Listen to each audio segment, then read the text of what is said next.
দর্শন করে থাকি এবং আজকে এসেছি এই মধ্যে সবাই এই ভিতরে দর্শন করার এই ভিতরে দর্শন করে আমাদের শিক্ষা নেওয়া উচিত।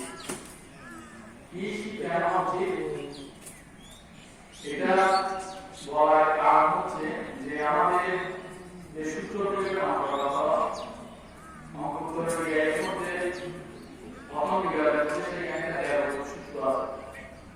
সেই সূত্রের মধ্যে উল্লেখ করেছে যে আমাদের ভগবান মহাকাল ভক্ত এক সময় যে শাস্ত্রীয় অনাপেক্ষিক সৃষ্টি করতে নিয়োজিত সেই মধ্যে ভগবান ভক্ত অবস্থান করতেছিলেন।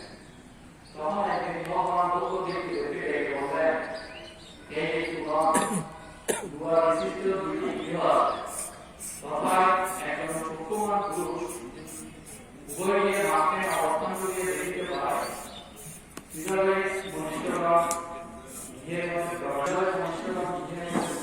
করতেছেন, কিভাবে গৃহের মধ্যে চলাফেরা করতেছেন দেখতে পাচ্ছেন।